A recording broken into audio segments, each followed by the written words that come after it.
ఇంక్లాబ్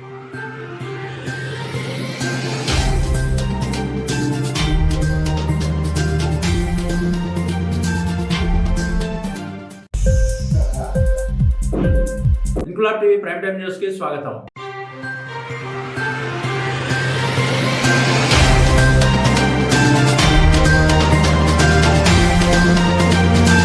ప్రజాపాలన కార్యక్రమాన్ని ప్రజలు సద్వినియోగం చేసుకోవాలని జమ్మికుంట మాజీ మార్కెట్ చైర్మన్ తుమ్మేటి సమ్మిరెడ్డి అన్నారు. జమ్మికుంట పట్టణంలోని బాలికల హై స్కూల్ పెద్దంపల్లి గ్రామంలో ఏర్పాటు చేసిన ప్రజాపాలన కార్యక్రమానికి హాజరై తెలంగాణ రాష్ట్రంలో నూతనంగా కొలువుతీరిన కాంగ్రెస్ పార్టీ ప్రభుత్వం అభయహస్తం గ్యారంటీలను ప్రజలకు అందించాలనే లక్ష్యంతో నిర్వహిస్తున్న ప్రజాపాలన కార్యక్రమంలో భాగంగా నేడు మంగళవారం రోజున అధికారికంగా నిర్వహించబడిన గ్రామ సభలో ప్రజలకు కాంగ్రెస్ పార్టీ పరిపాలనపై భరోసా కల్పించారు. తెలంగాణ కాంగ్రెస్ ప్రభుత్వం ప్రకటించిన అభయహస్తం గ్యారంటీ పథకాలను ప్రజాపాలన కార్యక్రమం ద్వారా అధికారికంగా నేరుగా ప్రజల నుండి దరఖాస్తులు స్వీకరిస్తూ వారికి సంక్షేమ పథకాలను అందించే ఉద్దేశంతో ఏర్పాటు చేసిన ఈ ప్రజాపాలన కార్యక్రమానికి ప్రజల నుండి విశేషంగా స్పందన వస్తుందని ప్రజలు కాంగ్రెస్ పార్టీ ప్రభుత్వానిపై పూర్తి విశ్వాసంతో ఈ కార్యక్రమం భారీ సంఖ్యలో పాల్గొని దరఖాస్తులు అధికారులకు అందజేయాలని అన్నారు. ఈ కార్యక్రమంలో జమ్మికుంట పట్టణ కాంగ్రెస్ పార్టీ అధ్యక్షుడు కసుబోజుల వెంకన్న, సుంకరి రమేష్, మాజీ మార్కెట్ కమిటీ మాజీ డైరెక్టర్ ఎండి సలీం, రాష్ట్ర Congress party OBC cell coordinator Chinninti Nagendra, Kagitham Srinivas తదితరులు పాల్గొన్నారు.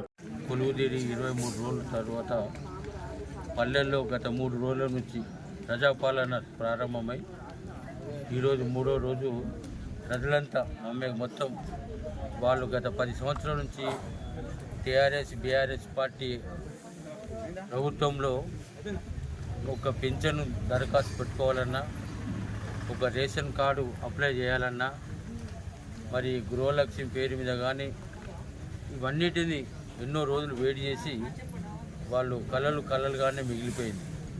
కానీ తెలంగాణ ప్రభుత్వంలో రేవంత్ రెడ్డి గారు ముఖ్యమంత్రి అయిన తర్వాత ప్రభుత్వం పేదలకు ఈ 6 గ్యారెంటీల స్కీమ్ పేరుతో మేనిఫెస్టోలు పెట్టి ప్రజలలో మేము ప్రభుత్వం ఏర్పాటు చేయడానికి ఈ 6 గ్యారెంటీలో ముఖ్యంగా భాగమైనందున ప్రజలంతా ఎదురుస్తున్నటువంటి ఈ సంక్షేమ పథకాల గురించి ముఖ్యమంత్రి గారు ప్రజాపాలన పేరు మీద ప్రజలలో పోయి ఆ గ్రామంలో ఒక యూనిట్గా 100 మంది ప్రజలు ఉన్న గృహాలు ఉంటే ఆ 100 మందికి ఒక కౌంటర్లు పెట్టించి, చిన్న గ్రామం అయితే 2-3 కౌంటర్లు పెట్టి అధికారుల పర్యవేక్షణలతో ఈ అప్లికేషన్లు ఏ నాయకుని ప్రతినిధికి సంబంధం లేకుండా ప్రజలకు వద్ద పాలన లెక్కనే ప్రజల దగ్గర పోయి ఈ సంక్షేమ పథకాలన్నింటినీ ప్రజలకు చేరువాలి అనే ఉద్దేశంతో మరి ముఖ్యమంత్రి గారు నిర్ణయం తీసుకొని ప్రజలంతా తండోపతండాలుగా విశేష స్పందన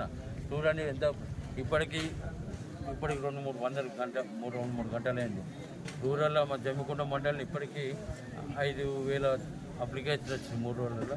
టౌన్లో 5,000, 10,000 జమ్మికుంట టౌన్, రూరల్లో 10,000 వస్తే ఇప్పుడు మొత్తం రాష్ట్ర వ్యాప్తంగా లక్షలాది అప్లికేషన్లు వచ్చి ప్రజలంతా అప్లికేషన్ పెట్టుకుంటున్నారు.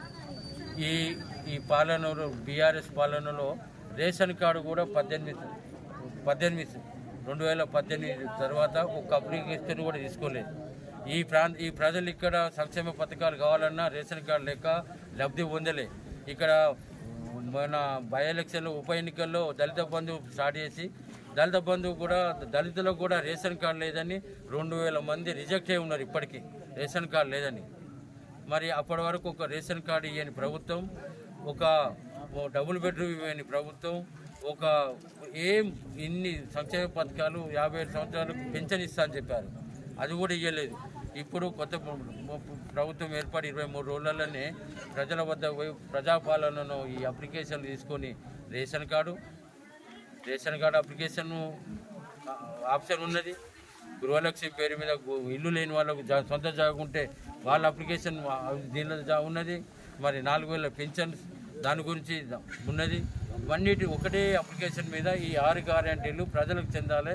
ఈ ప్రభుత్వం పథకాలు నేరుగా చెందాలి.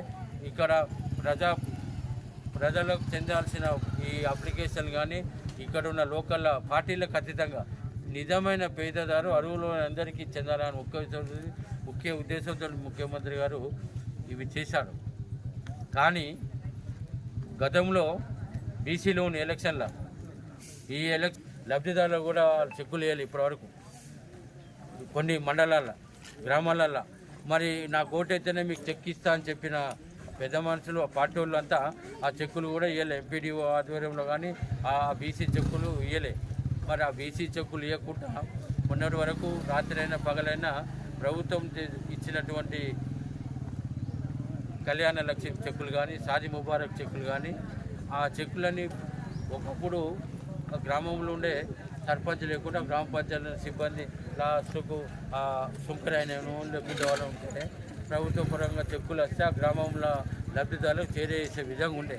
గత 1 year 2 yearsకి వెళ్ళి వాళ్ళ ఇంటికి టీఆర్ఎస్ నాయకులు వాళ్ళ ఇంటికి వెళ్ళి ఇచ్చినట్టు ముఖ్యమంత్రి సహాయ నిధికి వెళ్ళి వచ్చిన చెక్కులు కానీ మరి ఎల్ఓసీలు కానీ వాళ్ళ సొంత జేబులోకి వెళ్ళి ఇచ్చినట్టు చెప్పి అధికారులను రావాలి. ప్రజాపాలన మొదలైంది, 23 రోజులైంది. ఇది ప్రజాపాలన, అది కుటుంబ పాలన కాదు, ఇక్కడ గడిల పాలన కాదు. ఇప్పుడు ఇక్కడ పాలించేది అధికారులు ఇంకా అదే మత్తులు ఉన్నారు. మారిపోండి. కష్టపడి పనిచేసే అధికారులను బ్లాక్మెయిల్ చేసి వాళ్ళ మీద కంప్లైంట్ ఇస్తే మరి అధికారులు భయపడి వాళ్ళ తొత్తులుగా పనిచేయాలని ఇంకా విరవీక్తున్న బీఆర్ఎస్ నాయకులు మరి ఇవన్నీ మర్చిపోయి ప్రజలకు చెందాల్సిన సంక్షేమ పథకాలలో వాళ్ళ అన్నిటిని పాల్గొని విజయవంతం చేసుకోవాలి. ప్రజల మన్నను ఉండాలి కదా. ఈ అధికారులను బెదిరిస్తే ఏమొస్తుందే? నిన్న చేసిందేమో నువ్వు సంసారం, ఇవాళ చేస్తే వ్యభిచారమా?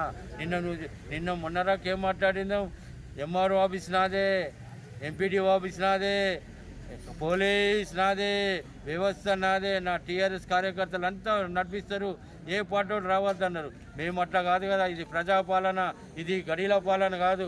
ఈ ప్రజలకు చెందాల్సిన ఈ సంక్షేమ పథకాలు ప్రజలకు చెందాలని ప్రజాపాలన ముఖ్యమంత్రి గారు పెట్టింది కాబట్టి ప్రతి సంక్షేమం ఇవన్నిటికీ పేద ప్రజలు చెందాల్సిందే. మీరందరూ భాగస్వామ్యం. ప్రజలారా ఈ దుష్ప్రచారాన్ని నమ్మద్దు. ఇలాంటి నాయకులను తిప్పికొట్టే సమయం వచ్చింది. మీరు ఎదిరించి ప్రశ్నించాల్సిందిగా విజ్ఞప్తిస్తున్నాను. ఇన్క్లాబ్ టీవీ వీడియోలు మీకు నచ్చినట్లయితే లైక్ చేయండి, షేర్ చేయండి, కమెంట్ చేయడం మర్చిపోకండి. సబ్స్క్రైబ్ చేయని వాళ్ళు వెంటనే సబ్స్క్రైబ్ చేసుకోండి. మా వీడియోలు మీరు వెంటనే చూడాలనుకుంటే కింద ఉన్న గంట సింబల్ని గట్టిగా కొట్టండి.